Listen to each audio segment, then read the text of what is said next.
Hello, everyone. Welcome to episode 2 of BG5 Live with Mike here and Vanessa. Hey This is everyone, welcome. we have a total of 2 shows under our belt, 1 show under our belt, and this is going to be our second one.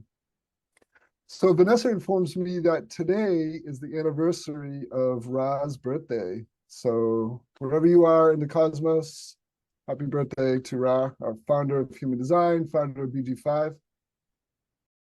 We've got some questions about what does BG5 mean, and how is it different from human design? So really quickly, we can think of BG5 as human design for business.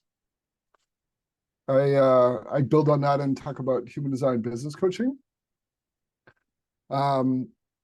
So we're continuing our theme of new beginnings, and we're looking at it through the lens of both BG5 and human design. Before we jump into our show, Vanessa, I was thinking about an experience we had recently, and one of the reasons I really like BG5 so much. So Vanessa, as you know, is my co-host on this show, but she's also a teaching assistant. So she adds a lot of life, vitality to our classes. So having Vanessa as, like a working partnership is wonderful. So in our recent class with foundations, so Vanessa and I are working with a new foundation class, and we were talking about the most basic level of human design, BG5, which is what we call functions, or in human design language is centers. And we were looking at it through a unique lens where we were just talking about group dynamics. So we added in the concept of type, but we weren't even there yet. So we were just looking at it through functions. And we did this really playful exercise where I assigned each person a role in this group. And so one person was the manager or the team leader and the others. And so we just talked about group dynamics from the role of functions. And it was really fascinating. I'd never done that with the group before. And I think the students were really into it because they got to see, wow, this thing is a system unlike any other system. Another story that I had is I did a reading for this woman recently, and she just kind of found me. I think she found me, on the internet, but she lived local to me, and she wanted to get a reading from someone, and I didn't know anything about her, and we sort of get on Zoom and we had this conversation, and she was one of those people who, when you hear about companies, she was in the, we call it in the United States, we call it the C-suite, all the executives. She was one of those people who did that, and she had teams with 100 people, and she had managers and group leaders, and so she was really well versed in the business world, and she'd also done all the what we call personality typing systems. There's Myers-Briggs, there's DISC, there's StrengthsFinder. If you're familiar with those personality types. And so as I was doing the reading, she kept having these really light bulb moments where, like, that is so true. That's so true. She just kept saying that to me. But it was this air of, I can't believe how accurate it is. And here's something that was really interesting. She started using the human design / BG5 keynotes the way she was describing herself. And I was really laughing because, she was in human design language, a third line profile, or, a third line public role. And she was using things like trial and error, which is the classic keynote for this. So the reason I'm telling you the story is this is a system that to me is unlike any other. There's so many ways that we can help people, whether they're solopreneurs or they have a small business and they're working with a partnership, or they have a small team, or they're working in a corporation. There's so many ways that we can help people. So it's one of the reasons that I keep coming back to BG5. I was previously a BG5 teacher, and I stepped away for a while, and I come back. And so that's part of my new beginnings. So Vanessa, I know that we're continuing this theme of new beginnings. We started last week, and that was the end of March, and we're going to continue through April. I, as I just said, I started back teaching in the BG5 Institute after a layover. So this feels new to me. So teaching again is a new beginning, even though I've completed my first round of Foundation 1 and 2 classes, and I began my next one. So I'm sort of in that sort of gist of these new beginnings. But I'm really curious for you. You've just completed your Foundation 1 and 2. You've just completed your certification class. You're certified now, technically, I hope. No, Almost. I've You're just almost completed there. semester one of the certification class. Okay, but that enables you to do BG5 career design overview. So this is a big Yeah. step for you. Yeah. So could you tell us from your perspective what you thought BG5 would be like before you started, and then what was it really like? And I'm asking you the question with the intention of helping people who are interested in BG5, but they may not mm, know what it's like, or they would love to hear your first person account of it. Yeah. So I think a lot of people, most people actually come to BG5 from some kind of a human design background. They usually walk through the human design door to get to BG5. Although I do know a couple of people that just went directly to BG5. So I also came from the human design background. And I was really excited when I found BG5. I didn't know about it, but when I found it, I was really excited about the practical application, being able to use it in business and especially using it in teams in small and large groups. And I'd done a little bit of research. I like to call it first lining. I have a first quality in my public role on pentas and group dynamics, but I didn't know that much about it. So learning about the way the groups interact and also being able to look at your body graph and just seeing in the body graph how comfortable or uncomfortable somebody's going to be in a group and how all of these different aspects of the chart tie together to determine how someone's going to do in a group environment or a partnership, small group, large group. Like that was really, really fascinating to me. And having done my first BG5 career design overview now, the person that I chose, it was actually a fellow class member. However, she was somebody that did not have any human design background. So BG5 was really her first introduction. And it was really cool because just all of the ahas that come, just like you were saying, and I continue to have this experience with my own design, and there's a lot going on in there, as you know, that it just goes into these deeper and deeper layers, like more levels of depth, this continuous, it's that proverbial onion, the peeling of the layers of the onion to like really get to the depth of my design and continuing to uncover these things through now, in addition to human design, the lens of BG5 Live, it's just been super, super fascinating. So anybody that is considering, sorry, BG5, not BG5 Live, although that as well. Anyone that Yeah. is considering studying BG5, I highly recommend it. Even just the foundations classes go to such a deep level of self-understanding and also understanding other people in your lives and how you interact with them is it's such a valuable gift. And then moving on into the certification, it just continues to go deeper and deeper. And I'm obsessed with it in case it's Yeah, not obvious. I think anyone studying BG5 will have these epiphanies. And I experienced that both, as a student when I took it, but also as a teacher. I remember like the first time I was teaching BG5, and I was doing some work with a small consulting group. And so they would sometimes call me into the office for some meetings, and we discuss upcoming programs and clients. And what I noticed was really it's like a funky thing. So when I'm in the group, so first of all, I am someone who's not designed to work in teams, immersed in a team. And I kind of knew that. So, but here's my epiphany, my aha moment. So I'm in the team meeting and I'm going along and we're like, okay, we're gonna do this, we're gonna do this. And like, Mike, how's that sound? I'm like, yeah, that sounds great. And then so I committed to like a couple different jobs, working with this client, working with that client. And then I leave the office, I'm not like 10 minutes down the street, and I suddenly realize I don't want to do that. What was happening, I was getting caught in this kind of group dynamic flow and realizing, oh my God, this is just not what I wanted at all. So I loved how you brought in like the team dynamics. That's just one little kind of mini epiphany that we can have. So Vanessa, I have a little thought experiment with you if you're up for it. I'm up for it.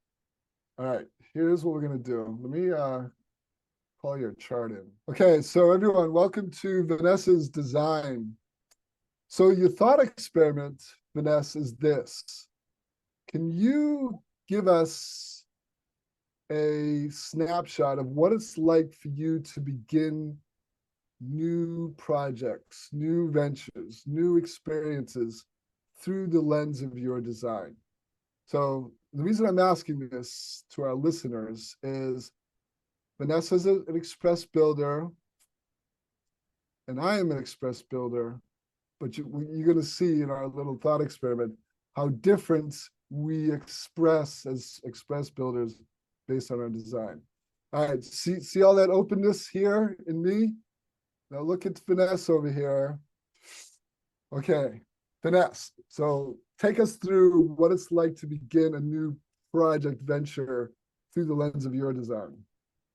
So with my design, I like to think of myself as a professional beginner, which is a little bit of an oxymoron, but I do have quite a bit of starting energy in my chart, and I also have first quality public role. So I love to study things, and I have 6 different strengths in my design, and there's a lot of different stuff going on. I'm an express builder. I also have trait 16. So I love studying new things, doing different things. I've had a lot of different careers in my life. And I love new beginnings and starting something new.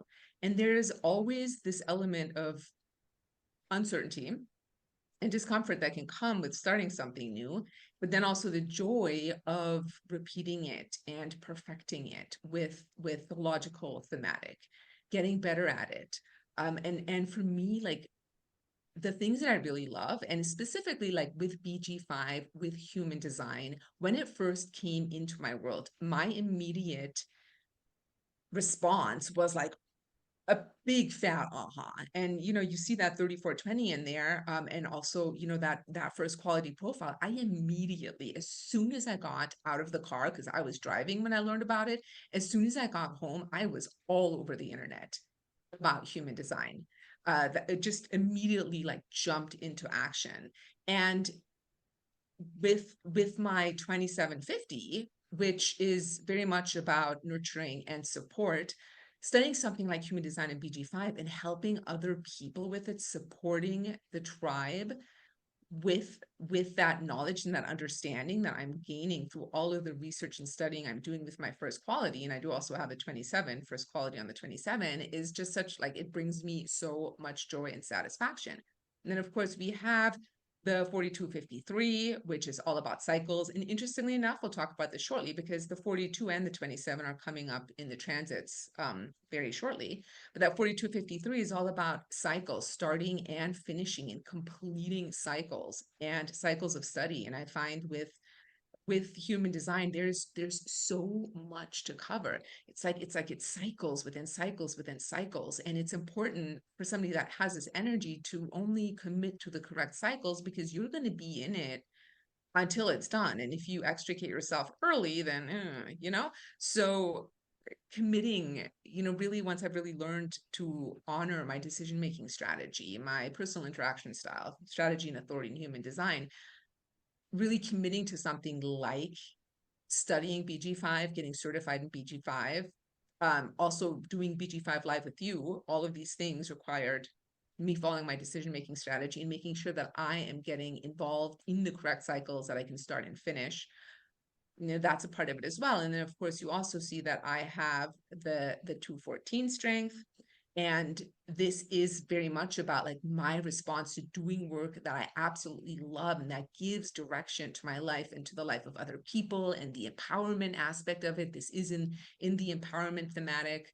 uh, BG5 does that for me as well. And I've had in human design in general, I have so much experience connecting with other people over their charts and helping provide them with direction of where to go with their life. Um, and BG5 gives me direction. Like it gives me direction and also helps support my identity. Then of course we have the 3740 strength, which is what gives me my wait for clarity, authority, decision-making strategy, or emotional authority. This is very much about the tribe and doing work in support of the tribe and also being rewarded for that work. And this is also, yeah, I mean, I feel like that the work that I do through human design and BG5 is something that I really use to support my tribe, my community, um, bringing other people into that community as well. Then, of course, we have the 1762, and this is in the logical thematic.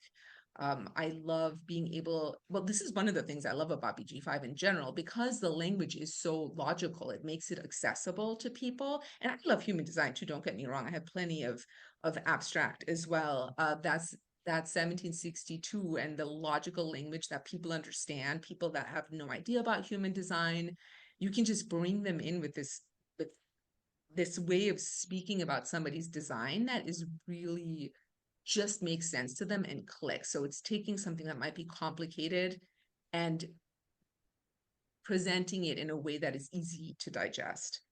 And I feel like I missed one. Was that all six of them? Yeah, that was all six.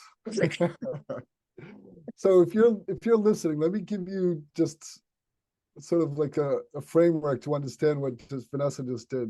So it's not totally unusual to have this many strengths, but it's, you know, it's usually less.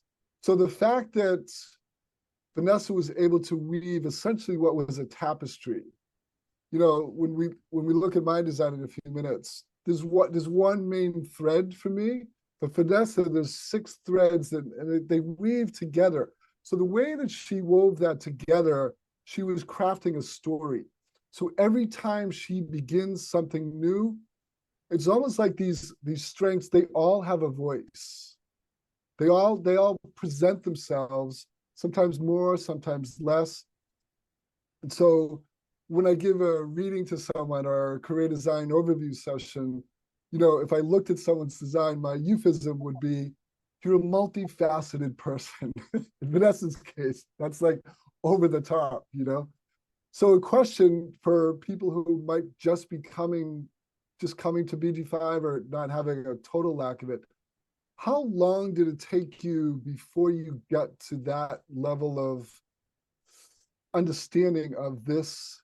You know, we could call it a complex design because it's just so much there. How long did it take the understanding that you just described to, how long did it take to get that?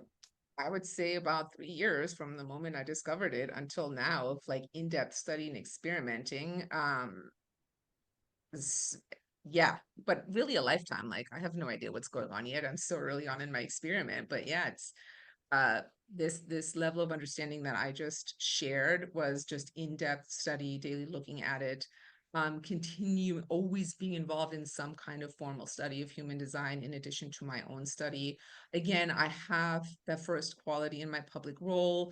In from a human design perspective, aspects that we don't actually necessarily talk about in BG5. There are a lot of other aspects in my design and in my variables that also really speak to really liking to dive deep on information. And so yeah, I'd say it's been 3 years of what I would consider full-time study.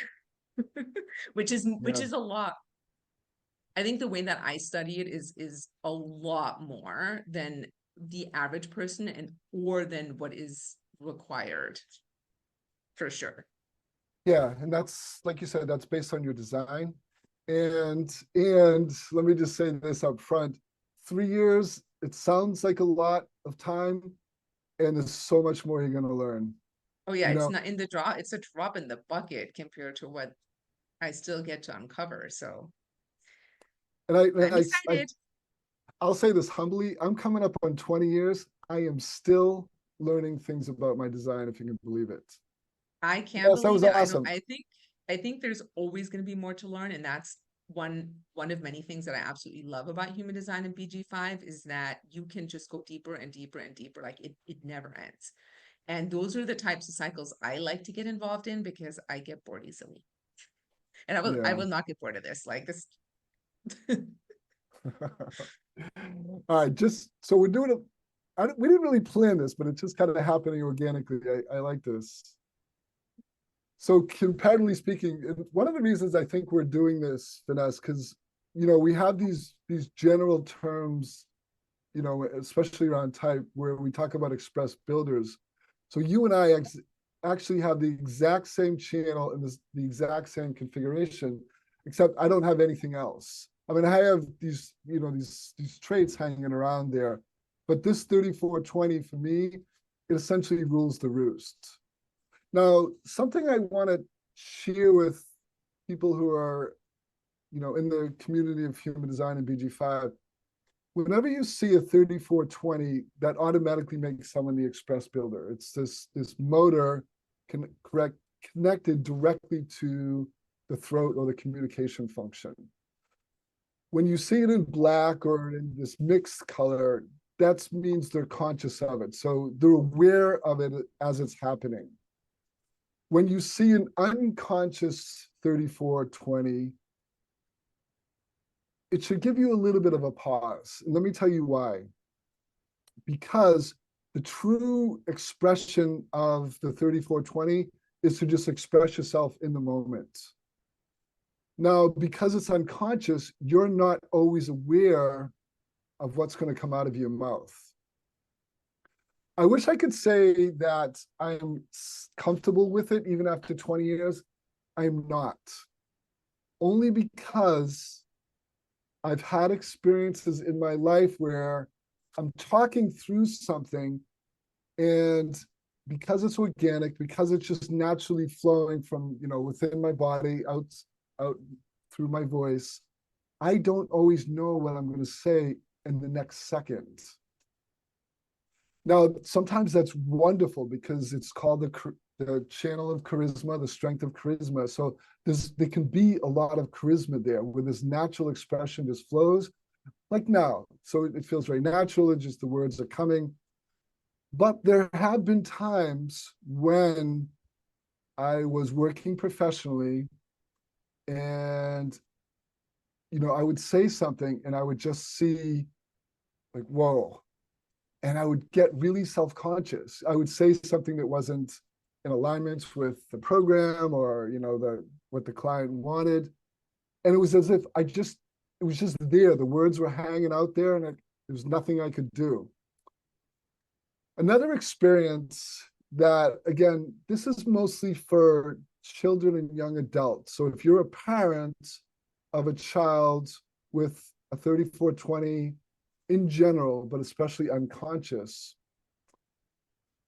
3420s, people with integration in their design don't like to be told what to do, unsolicited advice, or, this is important, talk to in a certain tone of voice, especially one of condescension, talking down to someone.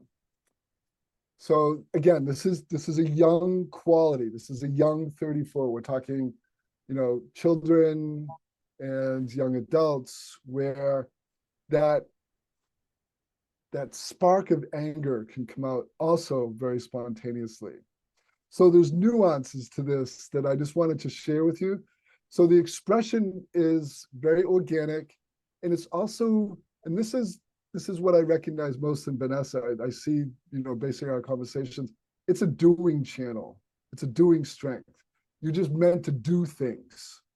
Now, whatever that doing is totally up to you. And the doing changes over the course of your life. So my busyness sometimes is external and sometimes it's very internal. Vanessa can probably say the same thing. Vanessa has like multiple projects going on at any given time, and she's just rocking it. So an unconscious or conscious 3420, but the doing is what gives us meaning. just this, whether it's talking, doing, being, whatever way that is, that's what gives us satisfaction in life. Something I want to throw in on that one as well. I think this is important for people to know. Well, both if you had the 3420, also if you love a 3420.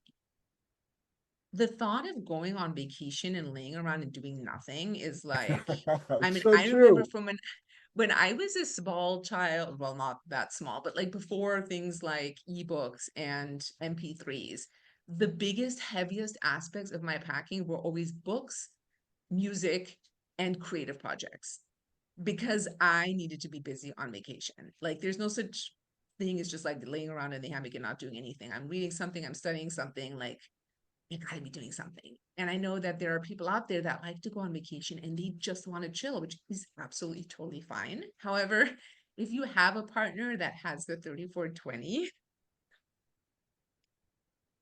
being okay with the fact that they're gonna be doing stuff even on your super chill vacation, like it's important to like acknowledge and recognize that that is just a part of them. I just think you saved a couple marriages there, or relationships, or vacations. All right, Vanessa, we're going to switch gears. We're coming to cause.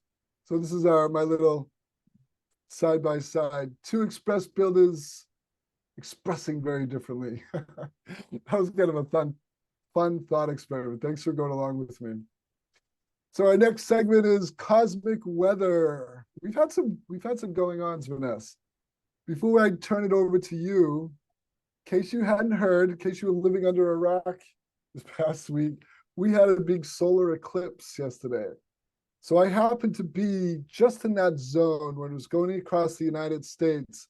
I was in one of those zones that it was mostly blacked out. So I live in Boston, and at the peak of the eclipse, which happened to be 3:29 p.m. yesterday afternoon, we had a 90% blackout. So the picture you see on the left, it's an image from Boston Magazine. That was what it looked like at that moment in time. And on the right was my experience. I just used my phone, took a picture, and you can see that it was bright afternoon, but there had this kind of haziness. So I found a place to sit. Had my blanket out. I was checking it out in this field. It was really wonderful. But I didn't notice this. Look at this image down below near the center of the bottom. You see that little blue crescent? That's kind of what it looked like if you had those blackout glasses, those solar glasses.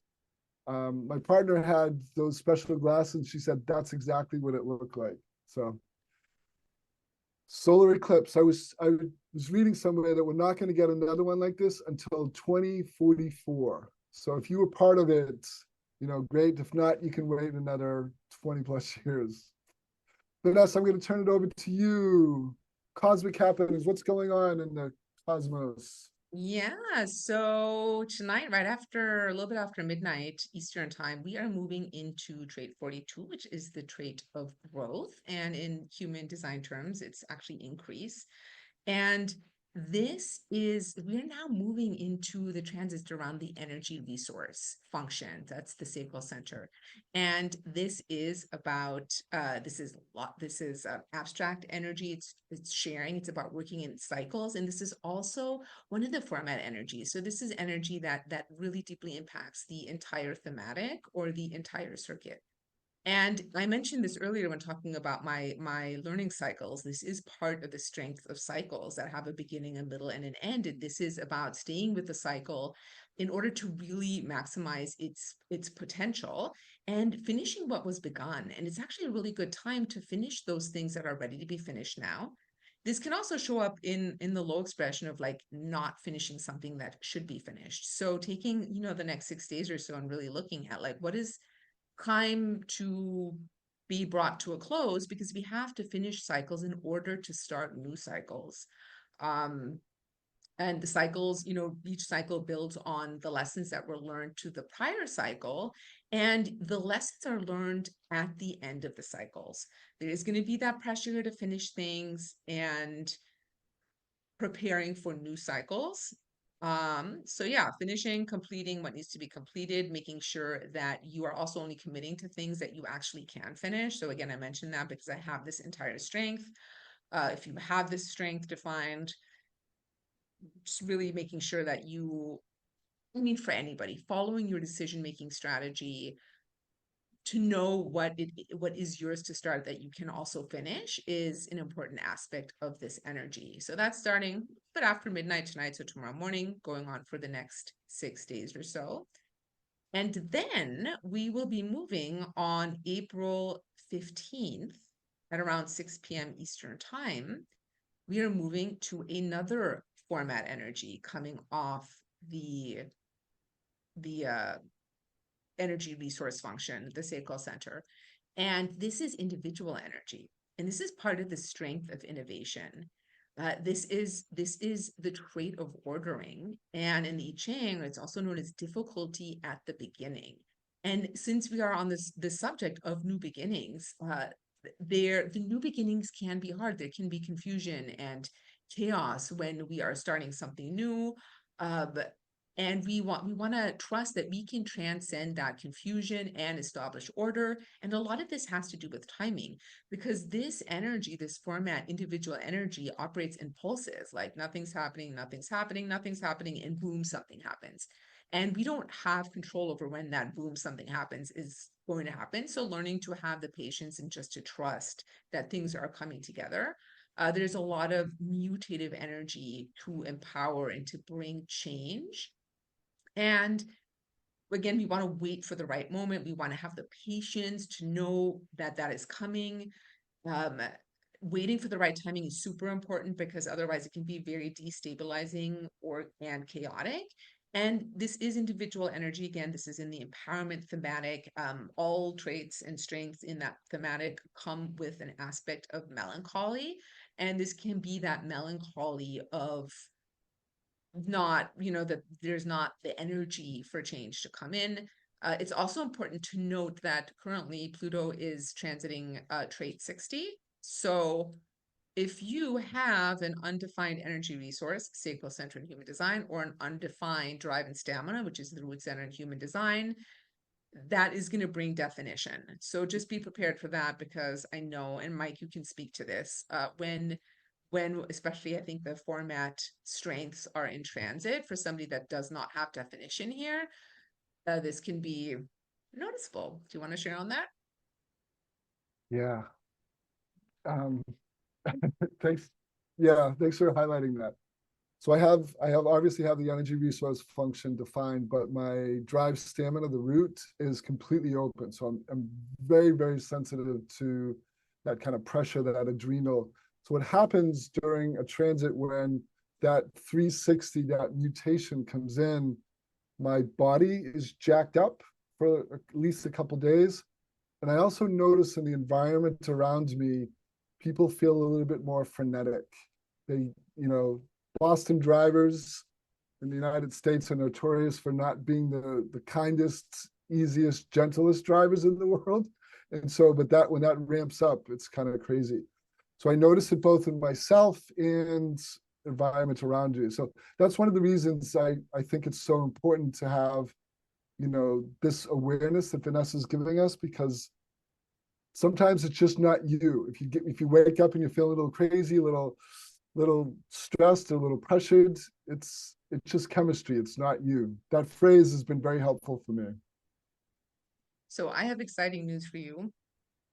Go I ahead. was wrong. Pluto's actually transiting to the 41 by then. So unless you already have the 60 defined, which I do, however, I have a defined drive step, you're actually not going to have to deal with this. So I Oh, good, good, apologize good. for that mistake. Pluto's Well, going to be moving on to the 41. actually, I'm kind of relieved. So, I know, that's what I was like. I have good news. Sorry, that I scared you for a second. All right. So on April 21st, I will be celebrating my design birthday. So this is my unconscious core essence, or the design sun, is in trait 27, which is nourishment. So this is very much about caring, and nourishing. It's about the enhancement of the quality and the substance of all activities through caring. And it's really focused on maintaining and enhancing the quality of life for other people, especially those that can't care for themselves so much. Nourishing, nurturing, compassion, and some of the things to be aware of here, and this is actually, there are only 3 traits in my chart that I have to find more than once, and this is one of them. There is definitely the potential to totally overdo it, this is helicopter parenting energy. And learning to have healthy boundaries, to to care when it's appropriate, but also to make sure that you are caring for yourself first. This is that quintessential, that cliche of putting on your own oxygen mask first, because if you're completely depleted, if your cup is empty, you cannot care and nurture and care for other people. So yeah, caring for yourself first is really important. Having healthy boundaries. This energy in the shadow side can be very codependent. So that's something that can come up also. And again, it can be a little, like doing everything for somebody else, which is actually at the expense of that other person, because in a way you're disempowering them when you do not give them the opportunity to care for themselves when they are capable of doing that. So these are just some things to just be aware of as trait 27 transits. And that brings us through all the transits between now and the next BG5 live. Oh, thanks, Vanessa. That was great.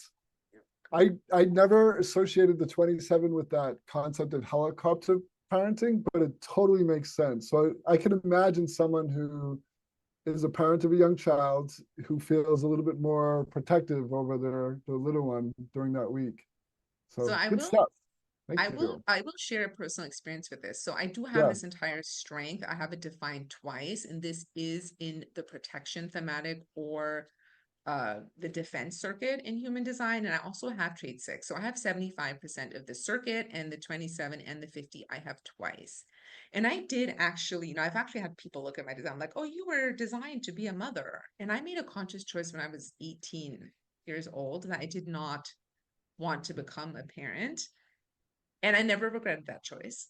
And I do also recognize that I would have been a total helicopter parent. Like I would have been that parent. Like, don't do that. Get off of that. Don't climb that. Like, stay away from that. Like, I know, like, I recognize that energy in myself, even though it's unconscious. My 50 is partially conscious, but the trait is unconscious. I was very well aware of that. And it was just not, I do it to other people's children. So let's just say, yeah, this is helicopter parent energy, and that was not something that I was, among other things, choosing for myself. So yeah. Yeah, thanks for sharing that. Sounds like it was a very conscious decision you made. And I made the same decision a little bit later in my life, but it was well thought out. I had the experience of working with hundreds and hundreds of kids, so I feel like I had the experience of making my mark in the world with children without actually having to have children. It was a very satisfying career early on, and I appreciate it. So thanks for sharing that, Vanessa. Yeah, you're welcome. Okay, our last segment. Keeping with our theme of new beginnings, my sort of perspective has been shaped by some experiences I've had recently where I'm getting to experience, I guess, what I would call the shadow side of new beginnings. So for me, I'm noticing people around me who are going through some big changes. They're beginning new ventures. They're sort of leaving one career and they're in between sort of the next career. I just have a lot of new things starting seemingly all at once. So one of the things I wanted to share with you is that there can be some difficulty with new beginnings. And when I say difficulty, it's how we perceive it. So there's these twin fears, and they show up primarily in the individual circuit. So it's about empowerment, but these two fears can show up anytime we're beginning something new. So the first is fear of change. This is trait 57. It's also the fear of unknown. So because the individual circuitry thematic is about mutative change, so I describe these two versions of change. There's one is linear. So we have, we move step by step. There's a progression, things is kind of more a little bit orderly. With the tribe, it's the tribe has some needs, we fulfill the needs, and so it's a very communal thing. Individuals go through the process by themselves, internally or externally, doesn't matter. And the change is often sudden, out of the blue. The way I describe it is if you're on the train tracks and you're going down, and then suddenly this rail clicks in, and then you're off on another sort of track. That's how individual change happens. It's very mutative. It just happens out of the blue, and we don't have any particular conscious control of it. It just happens. And so we have this inbuilt fear of change because most of us have these experiences where something happens and then we're in the unknown. We don't know how this happened, where, did I do something wrong? So new experiences can bring up that fear of change, fear of the unknown. The second one is just what Vanessa was talking about, is trait 3, ordering or difficulty at the beginning. So the way it usually works, and Vanessa, again, she described this. So mutation is about starting something new, or better yet, just being propelled into something new. When you begin something, you don't know what it is. So individuality is, we don't know, we don't know, we don't know. And then suddenly there's this sense of knowing. It's like, okay, I'm doing this thing. I'm not sure what it's about. If someone asks me to describe it, I can't do it just yet. And so that's where this difficulty is. You know that you're supposed to be moving in a direction, but you don't necessarily know if it's the right one, or you can't explain it clearly. That's part of where this difficulty at the beginning happens. And so what can happen is you meet resistance. Resistance shows up in a lot of different ways. It can be procrastination. It can be losing focus. You're suddenly watching YouTube videos for 45 minutes or 2 hours, or you've got lost on social media, anything besides doing the project that you set out to do. Resistance takes a lot of forms. One of the antidotes, so this is our moving from shadow to solution, is this quality that I personally developed for myself and I advocate it, is the ability to turn towards your fear, or essentially turn towards your resistance to change. If you become really mindful of going through experiences where you're nervous, you're afraid, you're resisting it, you're procrastinating, it's very uncomfortable in your body. We have this part of our mind that is able to watch and witness. And so when you watch yourself doing that, there's usually no reason for that to be happening, except you're just afraid. And the fear, like I said, is something that we're conditioned to move away from. It's like we push away because it's something it doesn't feel good. So the first thing of turning towards it and facing it, it's like, sometimes it can be really simple. What is it that I'm afraid of? What is it that I'm resisting? What change is being introduced into my life that, is new to me, and it's a struggle. So that first step can be really important. The next one, and this might be a leap for someone, is fear is not personal. That sounds weird, right? Because it feels everything feels personal in that moment. Now, the reason I say this is fear is universal. Everyone experiences it.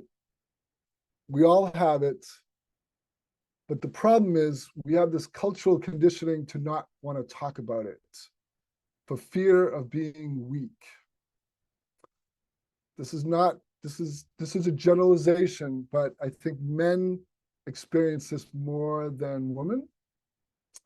And I know that's a generalization and it's a stereotype, but at least I'll talk about it from my perspective, in my generation, we were conditioned not overtly to just not talk about fear, not talk about those things we're afraid of.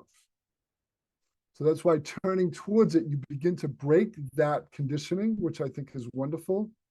But you also understand that, again, there is a part of our minds that you've heard about, the witness or the observer consciousness. So it has the ability to notice your thoughts and your feelings. Fear can be both. It can be a thought and a feeling together. Usually we have a thought that then trickles down into an experience, a feeling in our body. In design, Ra used to talk about the not self versus the true self. The not self is an expression of fear. And the way that he described it is that's not who you are. That's not your true self. So in some ways, we can begin to experience this idea that fear is something universal. Everyone experiences it. We may not want to talk about it. And so when I experience it, I don't have to feel like there's something wrong with me. I didn't do anything wrong. When you begin to deconstruct it in those really simple ways, it actually takes a little bit of courage and it takes some mindful awareness. But when you start deconstructing it in this way, what you notice is what you thought was such a big deal is not really a big deal at all. So try it. It's an invitation to you. Try it and see what you notice.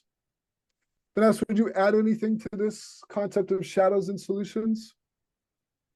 Yeah, I love the way that you phrased it. One of the things that I also like to do with fear, and I have a fairly well-defined survival instinct, which has some fears on it, is to just actually, well, one, like recognize if it's a reasonable fear, like, could I, because there's so many fears that we have that are like, oh, if I do this, I might die. And most of the time, that's not actually true. Like public speaking is really scary, but it's extremely unlikely that you'll die by doing it. And that is one of the most common fears. So just recognizing the fears that are like, okay, this is not like, it's not a completely rational fear. And then allowing myself to actually notice and feel into my body what it feels like the actual physical sensations of the fear, and just allowing it to be there and just naturally, it's like a form of noticing practice. Naturally, as I'm present with it and I'm not trying to change it or force my way out of it, or like, it changes. So just sitting with it. Yeah. Thanks, Vanessa. That was wonderful. Thank you. Okay, so moving on. If any of our participants have any questions, you can put it in the chat or the Q&A. We can take a look.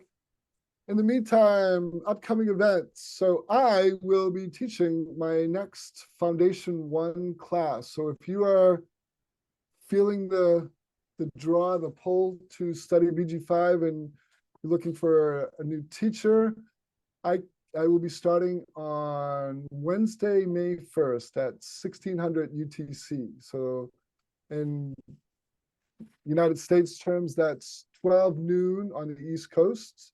So 9 a.m. on the West Coast. And I think it's 5 hours ahead in London. Or 4 hours. I'm not sure about that.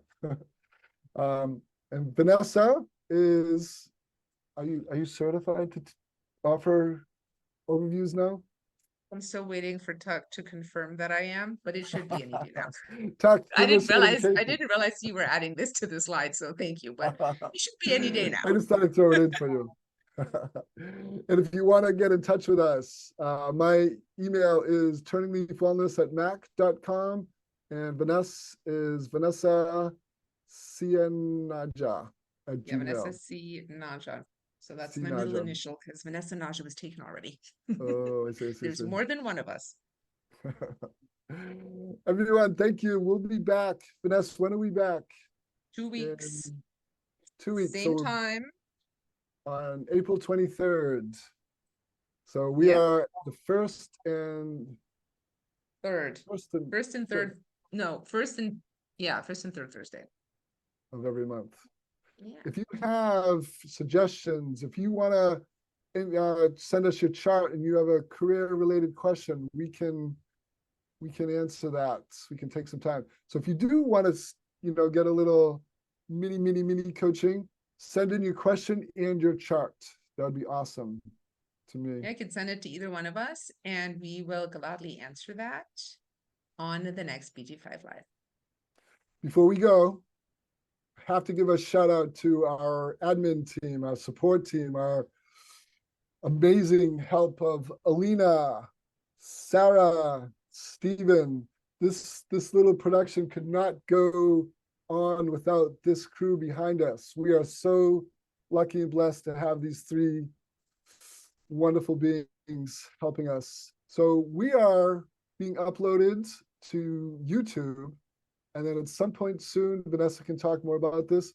We are going to be a podcast on Spotify.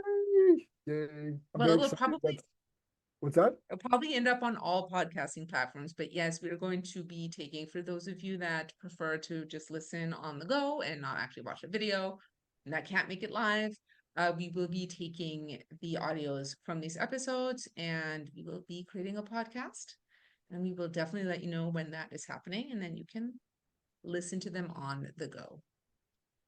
All right, everyone, thank you so much. Thank you.